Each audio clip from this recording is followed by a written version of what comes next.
Hello, it is Ryan, and we could all use an extra bright spot in our day, couldn't we? Just to make up for things like sitting in traffic, doing the dishes, counting your steps, all the mundane stuff. That is why I'm such a big fan of Chumba Casino. Chumba Casino has all your favorite social casino-style games that you can play for free anytime, anywhere with daily bonuses. That should brighten your day a little. Actually, a lot. So sign up now at ChumbaCasino.com. That's ChumbaCasino.com. No purchase necessary. VGW Group. Void where prohibited by law. See terms and conditions. 18+.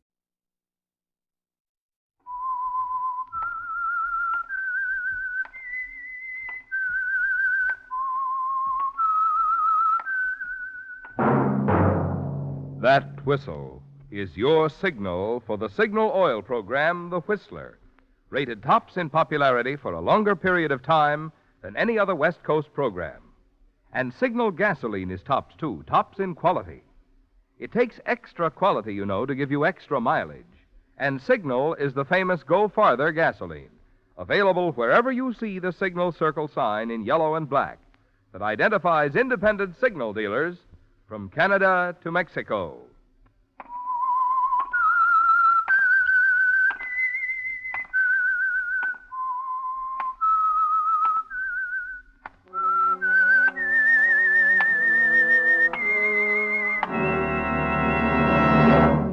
I am the Whistler, and I know many things, for I walk by night. I know many strange tales hidden in the hearts of men and women who have stepped into the shadows. Yes, I know the nameless terrors of which they dare not speak. And now, the Whistler's strange story. Letter from Yesterday.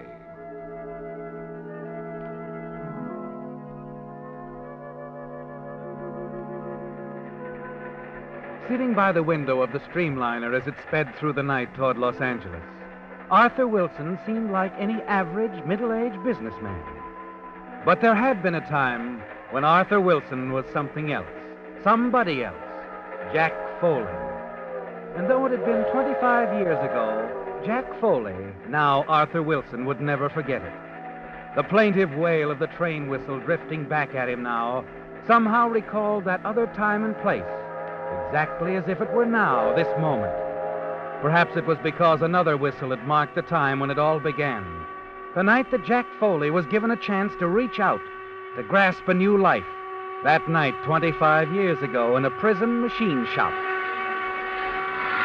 That's all, you guys. Clean up the shop. Right. Well, Dave, that about does it. This truck's practically got a new motor in it. Yeah, she's in fine shape, Foley. Come on, let's get this stuff cleaned up and Foley. put away. Yeah? The ignition keys. Hand them over. What? Look, I don't want any trouble. Give me the keys. I'm getting out of here. Prison break? Oh, now, wait a minute, Shut Dave. up. It's all set. Evans and Harris are by the delivery gate. I'm picking them up with this truck, and we're getting out. You want to come along? Hey, what's holding it up back there? Make up your mind, Foley, fast. The guard will be coming back here, and I got to take care of him. Well, what do you say? It happens suddenly, doesn't it? A chance for freedom thrust into your hands. You have 3 more years to serve on your sentence for manslaughter. A sentence that was the result of a moment of blind, unreasoning anger. You still feel it was unjust, don't you? That the judge's decision was too harsh. And now, in an instant, it's up to you to make your own decision. Come on, Foley. You coming along, or ain't you? The guard's on his way back here now. All right. I'm with you. Let's go.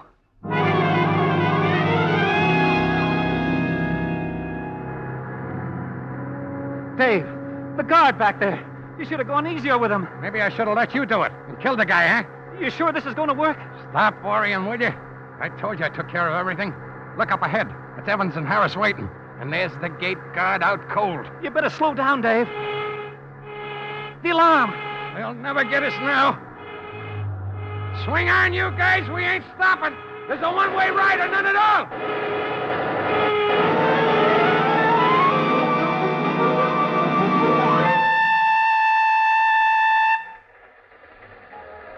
Yes, you're on a train now. It was a very different ride you took that night.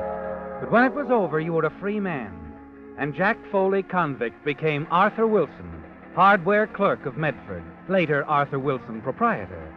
You were never recognized or challenged. And now, many years later, you're able to journey toward Los Angeles to attend the wedding of your daughter, Sally.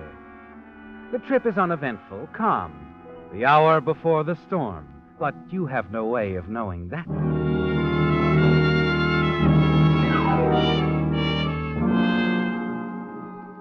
And on an evening a week later, you're thinking only of Sally as you dance with her at the home of Mrs. Alice Terhune Franklin, mother of her fiancé, Stephen Franklin. Oh, Dad, isn't it wonderful? I'm so happy. I know you are. You show it. I guess I do. The best part of the whole thing is you're here. You think I'd miss it, dear? My only daughter. To think in 4 more days you'll be married. I wish Mother could have been here. Yes. So do I. Do you like Stephen? Of course. He's a great kid. Your future mother-in-law seems very nice, too. Mrs. Franklin? Oh, she's swell, Dad. Come on, let's go join Stephen. He's in the library. You can't leave that man of yours for 5 minutes, eh? Well, I'll leave him later for a dance with you. All right, dear.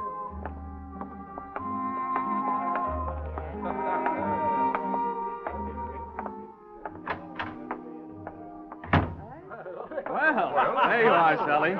Thought I'd lost you. Just bringing her back to you, Stephen. Thank you, Mr. Wilson. Enjoying yourself, sir? Yes, I'm doing fine. I'll bet you do a lot better with a little refreshment. Oh, Jameson. Yes, sir? What'll it be, Mr. Wilson? Creme de menthe? A stinger? Well, what about you, Mother? A stinger sounds exciting, but just a small one, Jameson. And please have Hilda serve the sandwiches. Yes, ma'am. And, you, sir? Oh, a stinger will be fine for me, too. Bring them out on the terrace, Jameson. I want Mr. Wilson to see the way we've lighted the garden. Oh, now be careful of Mother, Mr. Wilson. A dangerous woman? Very. Now you two run along and dance. Sally, take him away. I'd love to. That son of mine. He's a fine boy. Yes, he is. Here, we can go this way. Oh, thank you.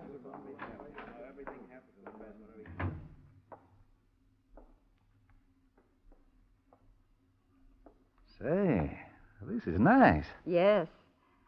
And it was a good excuse. I wanted to talk to you, Mr. Wilson, alone. Oh? This is rather difficult for me to talk about, Mr. Wilson, but, well, quite frankly, I'm concerned. Now, I don't want you to think it's because we don't all love Sally. We do. But, But what, Mrs. Franklin? well, you run a hardware store, Mr. Wilson, in Medford. Anything wrong with that? Oh, no, not at all. I'm sure that it's a very fine store. But before that, who were you? What did you do? Who was I? Well, what I mean is, we know so little about you. Sally herself doesn't even seem sure. I only wondered if you... It's quite natural that you'd wonder, Mrs. Franklin, but I can set your mind at ease. I was brought up by an uncle. Ran away like so many youngsters did in those days. Went to sea for a while. Oh, and your uncle, where is he now? He's dead. He was my mother's brother. As for my father, well, I scarcely remember him, but... Mr. Wilson, I don't mean to recall unhappy moments to you. I know you must think I'm terrible, but you see, my son... I think I understand. I feel the same way about my daughter, Mrs. Franklin. I'm proud that she's marrying Stephen. Thank you. And I'm sure you can see that I would at least inquire, so that the children shouldn't make a mistake that they might regret. Oh, there'll be no regrets, Mrs. Franklin. No reason that there should be. Believe me. Very well, Mr. Wilson. We won't discuss it any further. And thank you. After all, the important thing is that Stephen is going to marry a fine girl. I'm glad you feel that way about Sally. Oh, I do. And now, if you don't mind, I'll just go back in. Stephen knows that I've been worried, and I want to tell him that everything is all right. Well, thank you. Mind if I stay out here a few minutes? Oh, yes, do, by all means. It's so nice and quiet that it gives a person a chance to think. Yes. Oh, and here's Jameson. You can serve Mr. Wilson here, Jameson. Yes, ma'am. I'm just going back inside. I'll take mine. Thank you. I'll be along shortly, Mrs. Franklin. All right. Your drink, sir? Oh, yes. Thanks. Thinking of something else? Yes, I was. But It doesn't matter. I think it would, sir. To her. What are you talking about? Delightful woman, Mrs. Franklin. Pleasant, friendly, but very, very devoted to that son of hers. All she has in the world, you know. Aren't you being a little presumptuous, Jameson? Presumptuous? Oh, no, sir. Not at all. I wouldn't dare be presumptuous to one of Mrs. Franklin's guests. She could cause a lot of trouble, you know, to anyone who wasn't right in line. You're a little confusing, Jameson. I don't suppose you've been sampling these stingers. No, sir. I never drink when I've got business on my mind. But I don't want to be confusing. I want to be perfectly clear. She was asking questions, wasn't she? Wanted to know all about you. Now, see here, Jameson. I'm talking, sir. And you'd better listen quite carefully if you know what's good for you. Because I could break up your daughter's marriage in a minute. Mr. Jack Foley. Jack Foley? Yes, sir. We know the gentleman, don't we? Now, shall we talk about him? Or do you think Jack Foley'd prefer to go back behind those prison bars?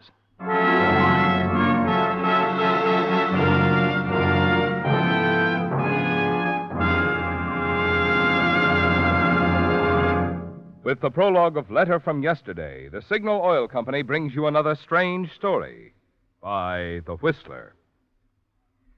Now, here's good news for you drivers who will be needing a new battery this winter.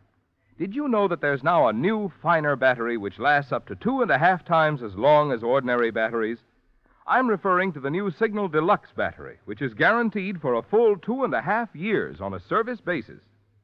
The secret of this amazingly long life in Signal Deluxe batteries is their improved design all-rubber separators, the finest type known to battery engineering.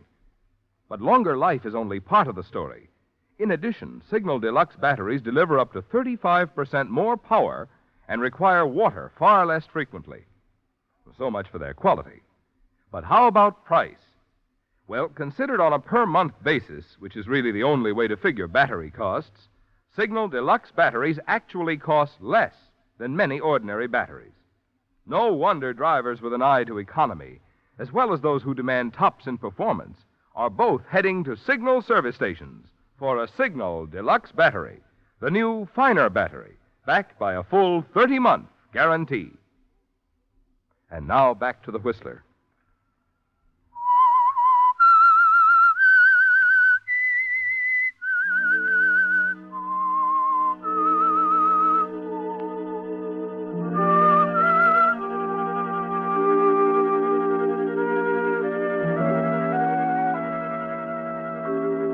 It was a sudden thing again, wasn't it, Arthur?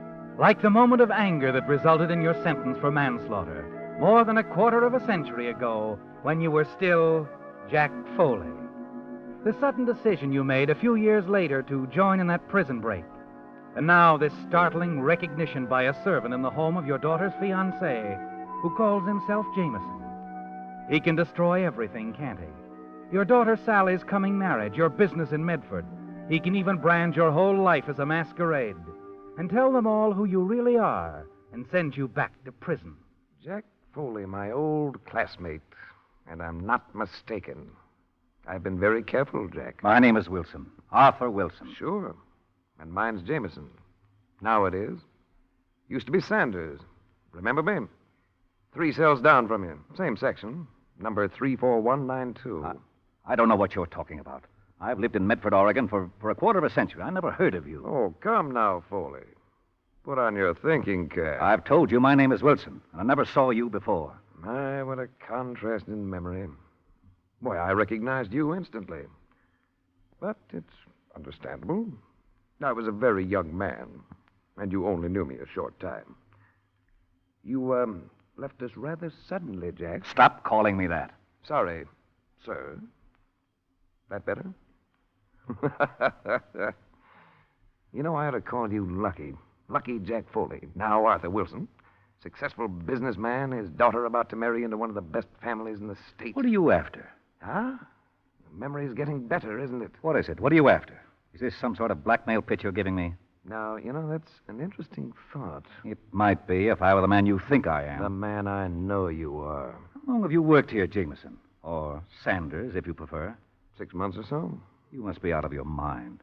Suppose I happen to be Jack Foley. Do you think for 1 minute that Mrs. Franklin or anyone else would take your word for it? No, sir. Certainly not. Well, then what are you driving at? Why all these ridiculous suggestions, Jameson? Sir, I have what is known in the trades as a black on white. Surely you remember Professor Slips Dolan, Dean of Forgery? He was in another section, but in the apartment just below. I'm getting tired of this, Jameson. Great man, Professor Dolan. To the professor, any written document was a black on white. I have such a document. Regarding Foley? Regarding you, sir. Yes. The light's very good out here. I'll show it to you. Just remember, the light's also too good for you to start anything. You seem to think of everything. Well, take a look at this, and you'll really think so, sir. Here.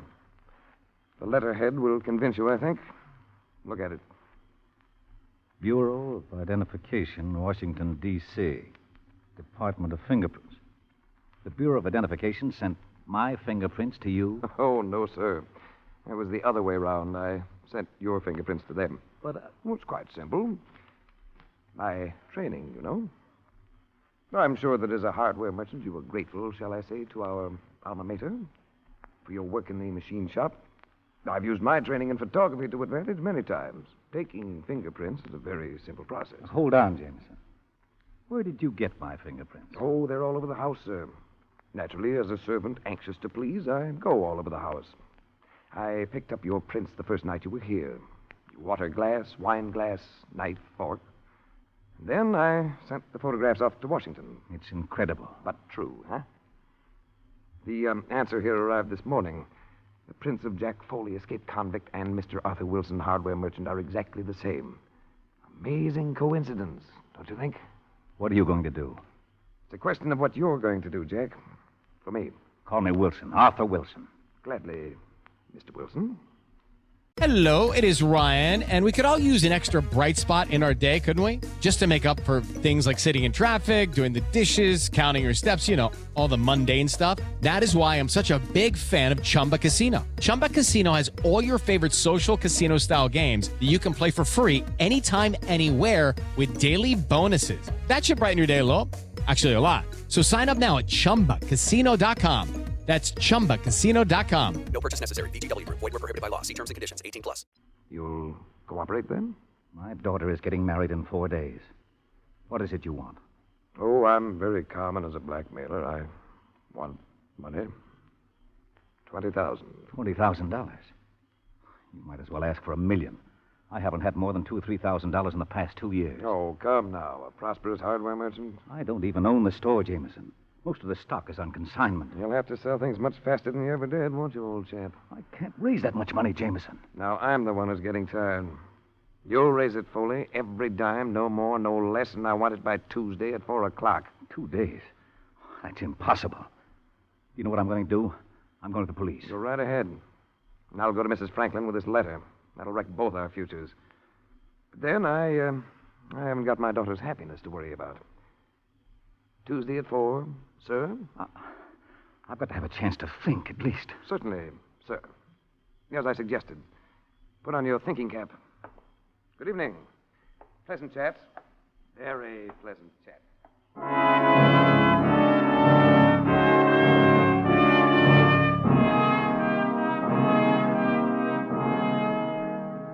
There it is, Arthur. A demand that places your future and your daughter's happiness squarely on the block. It's all over if you don't meet Jameson's request for the money. And you haven't the slightest idea where you're going to get it, even part of it. But you have to try. The next morning, from a booth in a neighborhood drugstore, you put through a call to Walter Reynolds, president of the Medford Grain Exchange Bank. I have your party, sir. Go ahead. Hello? Hello, Walter. This is Arthur Wilson. Oh, yes, Arthur. What can I do for you? Oh, something's come up. I can't go into details over the phone, but I've got to raise some money. Certainly, Arthur. It's an unusual amount, I'm sure but we when can take care of it, Arthur. We'll be glad to credit your account with a couple of thousand. Well, it's more than that. I need 20,000, Walter. 20,000? Why, you know we couldn't handle that, Arthur? I know it's a great deal, and I figured that banking with you for over 20 years meant something. It does, Arthur. Of course it does. That's why I just agreed to a couple of thousand. But 20, I can go only so far. Look, Arthur, if it'll do any good, I'll add my personal endorsement and make it 5,000. 5,000? Is that better? I'll wire it to you down there in care of the Interstate Trust and Savings. 5,000. All right, and thanks, Walter. Thanks a lot.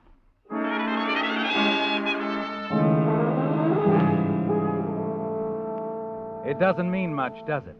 Added to your checking account and the few traveler's checks you're carrying, it's still a total of only $6,500. Jameson said 20,000. And you know that's his price for delivering you the letter from the Bureau of Identification that will bring your past to light. You put through another call to your closest friend, Ward Weston, only to discover that he's away on business and can't be reached. It's $6,500 or nothing, isn't it? And the next morning, returning from the Interstate Trust Bank, you tell yourself that you're going to get that letter. Later, you're nervous and trembling as you face Jameson in the library. You brought the money, have you? Look, Jameson, give me a break, will you? If you only realize... The money, Foley, or I'll start talking. You can't do that. Oh, can't I? I don't care for myself, but it's Sally, her happiness. You can't do this, Jameson. It would ruin everything for her. I understand, Foley. I really wouldn't want that to happen. And it won't, as long as you hand over 20,000. Well? I wasn't able to get it. You weren't able to... All right. How much did you get? 6,500. 6,500? Well, that's absurd, Foley. Not even half what I asked. Keep your voice down and stop calling me Foley. Oh, I should have told you. We're practically alone. Mrs. Franklin went downtown. Stephen's out with your daughter. You're not going to destroy their happiness, Jameson. I want that letter. Now, don't get impulsive. I'm not fool enough to get careless, you see. Gun? What's that for? Protection. I know all about you. Your temper, your sudden way of doing things. They put you in jail, got you out. I don't want anything to... Sudden, huh? That gives me an idea. All right, my old classmate. Drop it. Drop the gun. Let go of my arm. Drop it. Break my arm.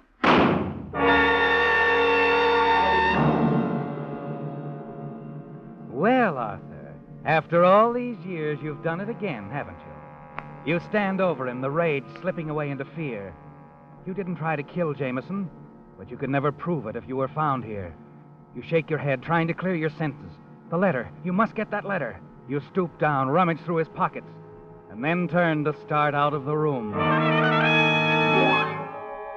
That's when you realize what Jameson meant when he said you were practically alone. There's a frightened girl standing there, Hilda the maid, her eyes wide, moving back and forth from you to the silent figure on the floor. You killed him. You shot Mr. Jameson. No, Hilda. It was an accident. You've got to believe me. I saw it from the hall with my own eyes. It was self-defense. I had to do it, Hilda. You've got to tell them that. Oh, the door. Someone's at the door. Stall them, Hilda. Try to send them away. I've got to have time to think this out. I saw you kill him with my own eyes, I did. I'd like to see Mr. Jameson, please. I'm from police headquarters. He's in there. Mr. Jameson? He's Mr. Wilson. That's Mr. Jameson on the floor. He's dead? Yes. Mr. Wilson there just killed him. I saw it with my own eyes, I did. Well, what do you know? I come to pick up a blackmailer and catch a killer right in the act. He stole a letter from Mr. Jameson's inside pocket. I saw him when he done it. With my own eyes. Let's have it, Wilson. Bureau of Identification, Washington, D.C. This letter must have meant a lot to you, Wilson. Come on, let's go.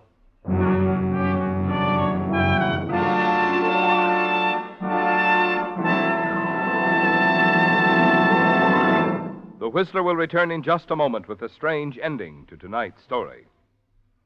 Meantime, 2 points it'll pay every driver to remember if you want to be sure of the tops in quality when you buy gasoline. 1. In gasoline, it takes extra quality to go farther. And 2. Signal is the famous Go Farther gasoline. Yes, it's a fact. Mileage is the best yardstick of gasoline quality. After all, there's only one way any gasoline can give you quicker starting, faster pickup, and smoother power. That's by helping your motor run more efficiently. And when your motor runs more efficiently, Naturally, you see proof of it on your speedometer in mileage, the very thing Signal gasoline is famous for. That's why we're so proud of Signal's good mileage, which has made Signal gasoline known from Canada to Mexico as the Go Farther gasoline. And it's why we say, to be sure of the tops in gasoline quality, there are just two things to remember. One, in gasoline, it takes extra quality to go farther. And two, Signal is the famous Go Farther gasoline. Now back to the Whistler.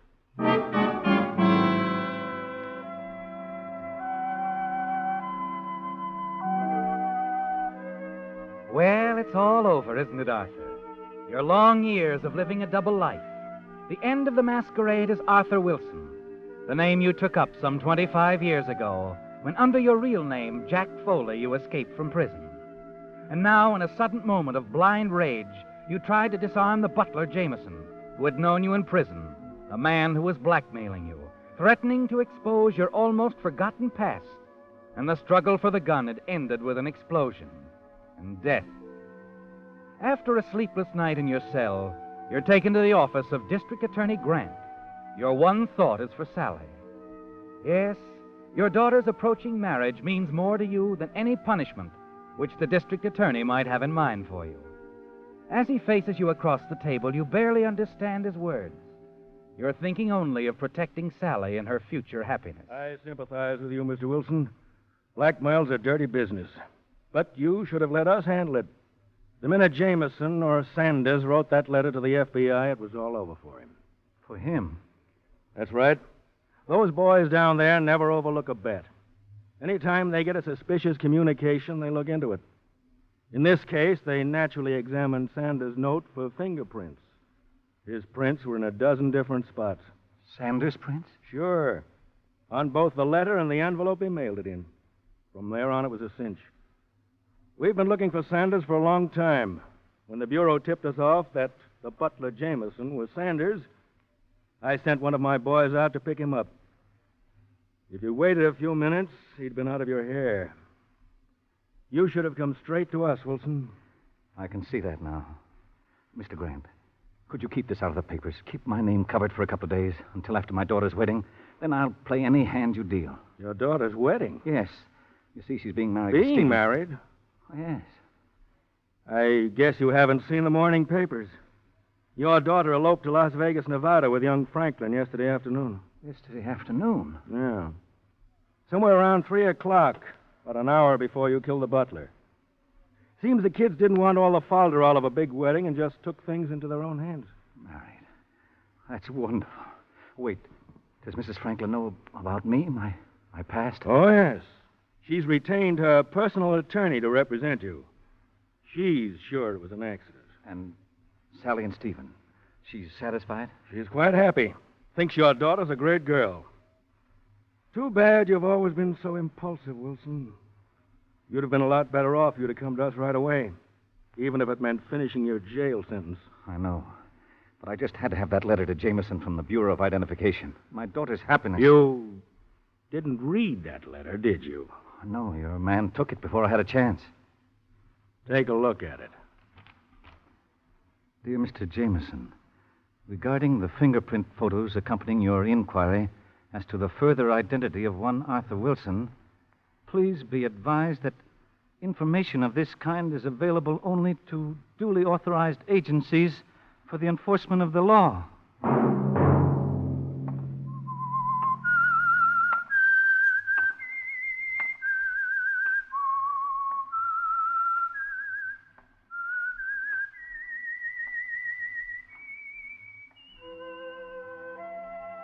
Let that whistle be your signal for the Signal Oil program, The Whistler, each Sunday night at the same time.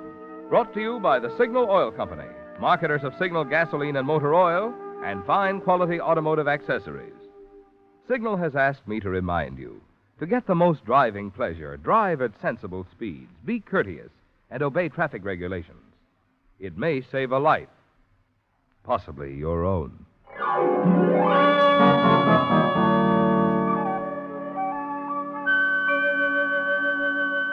Featured in tonight's story were Ed Begley and Tom Collins.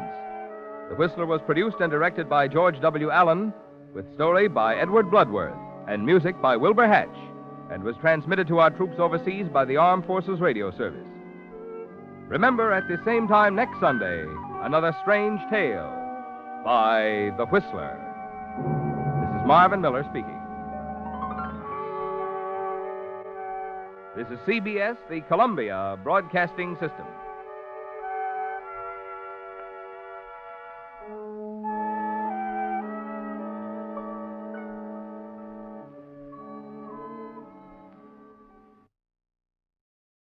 Hello, it is Ryan, and we could all use an extra bright spot in our day, couldn't we? Just to make up for things like sitting in traffic, doing the dishes, counting your steps, all the mundane stuff. That is why I'm such a big fan of Chumba Casino. Chumba Casino has all your favorite social casino-style games that you can play for free anytime, anywhere with daily bonuses. That should brighten your day a little. Actually, a lot. So sign up now at ChumbaCasino.com. That's ChumbaCasino.com. No purchase necessary. VGW Group. Void where prohibited by law. See terms and conditions. 18+.